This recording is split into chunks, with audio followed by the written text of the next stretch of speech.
There was a moment, less than 10 seconds long, when Linda believed she had just made the safest decision possible.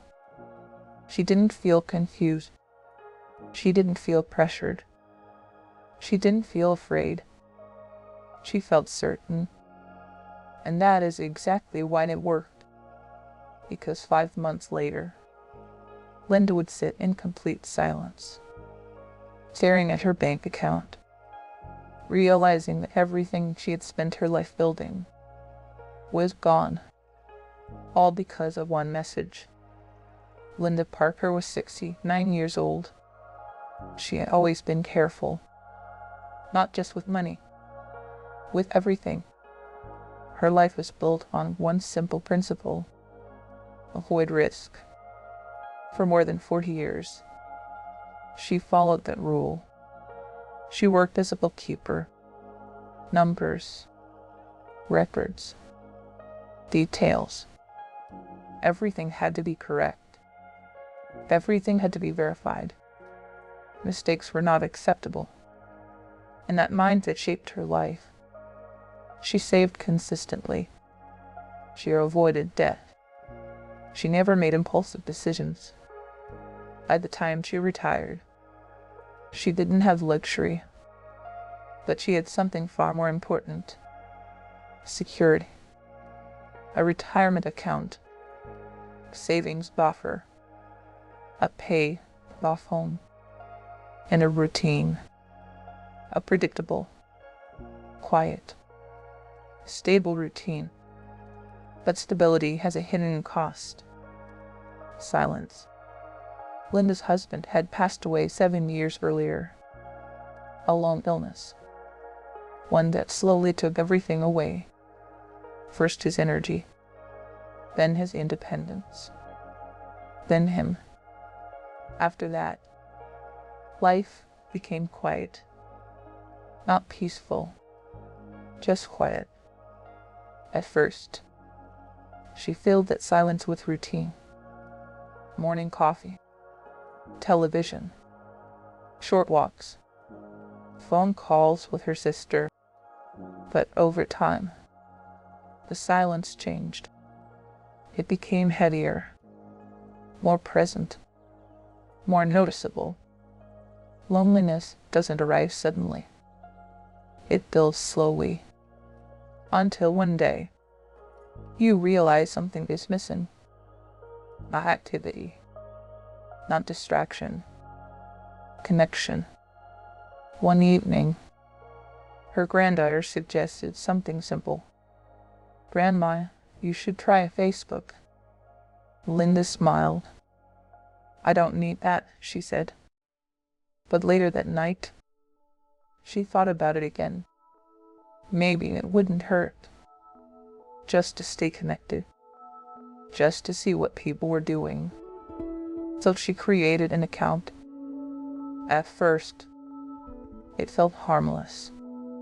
Photos, family updates, old acquaintances reconnecting. Nothing unusual, nothing risky. But something important was happening. She was becoming visible again. And visibility creates opportunity. A few weeks later, the message appeared. "Hello, Linda. I hope you don't mind me reaching out." It looked normal. Too normal. The name was Daniel Brooks. His profile showed a man in his early 70s. Clean appearance, confident posture. Photos in business environments, airports, restaurants, conference settings. His bio said he worked in international consulting. Widowed, traveling frequently. Everything looked believable. But what mattered most was how he spoke.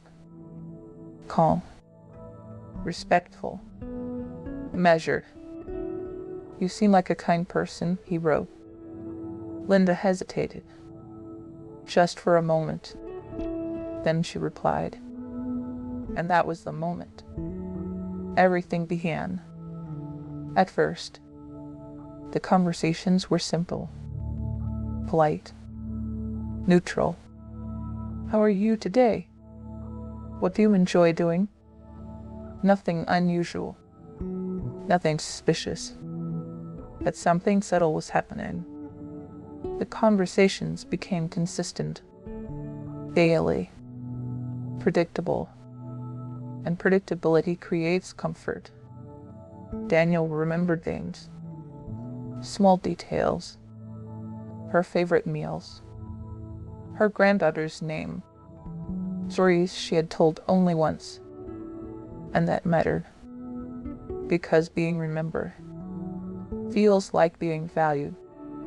Within weeks, talking to him became part of her routine, something she expected, something she looked forward to, something that made her days feel less empty. Then one evening, he shared something personal. My wife passed away 5 years ago. Linda paused, because she understood that loss recognizes loss.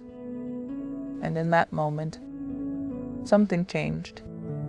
The connection became deeper, more emotional, more real, or at least, it felt real. Lou. And that was the moment when this stopped being a conversation and started becoming something else. Weeks passed. The conversations became more meaningful. Daniel began to say things like, I feel like I can trust you. You bring peace into my life. I didn't expect to feel this again. Those words mattered because they created emotional connection, and the emotional connection creates trust. Linda began to open up, talking about her husband, her loneliness, her fears, things she hadn't shared in years. Daniel always responded perfectly. Always. And that consistency built something dangerous. Belief. About a month later, Linda asked something simple. Can we talk on the phone? Daniel responded quickly. I would love that. Then came the explanation. I'm traveling. The connection is unstable. Calls are difficult. Not a refusal, just a delay. And delays are easy to accept. So Linda didn't question it. And that mattered. Because from that moment on, everything existed only through messages. Words. Carefully written. Controlled. Impossible to verify. 2 months later, Daniel said something that changed everything. I think I'm falling in love with you. Linda felt her chest tighten, because part of her already felt it. She just hadn't said it. Not out loud. But now, it was real. She replied, I feel the same way. And in that moment, everything changed. Now it wasn't just conversation. It was a relationship. Even without meeting. Even without hearing his voice. And that is where the real risk begins. Loop. Because once emotions take over, logic steps back. A few weeks later, his tone changed. Subtly. At first. Just small comments. Things are complicated right now. I'm dealing with something. Nothing dramatic. Then one evening, he said something different. I don't like asking for help. Linda felt it immediately. What do you need? She asked. There was a pause. Then the message appeared. I am short on funds for a transaction. It's temporary. I will repay you. Then came the number. $2,000. Linda hesitated, but not for long. because this was someone she trusted. So she said yes, and that was the first step. The money was sent. Daniel was grateful, very grateful. You saved me, and that made everything feel right. 2 weeks later, another request came, then another. Each time, a new explanation, a new urgency, a new promise. And each time, Linda said yes, because by then, it didn't feel like helping a stranger. It felt like helping someone she loved. Lou. And that is when the scam disappears inside the relationship. Months passed. The numbers grew. 5,000, 10,000, then more, until one final request. This will solve everything. Linda sent the money, her savings, her retirement, almost everything, gone. And then the messages slowed and stopped. Linda waited. 1 day, 2, 3. She sent a message. No response. Another. Nothing. That was the moment reality arrived. She searched his photo, and within seconds, the truth appeared. The image belonged to someone else. A real person. Stolen identity.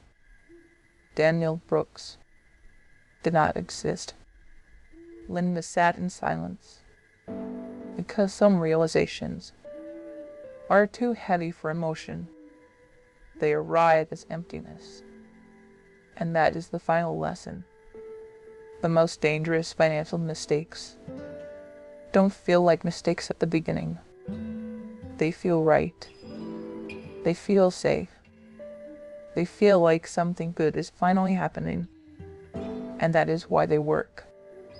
Because scams don't target the careless. They target the hopeful. And sometimes, hope is the most expensive thing we have.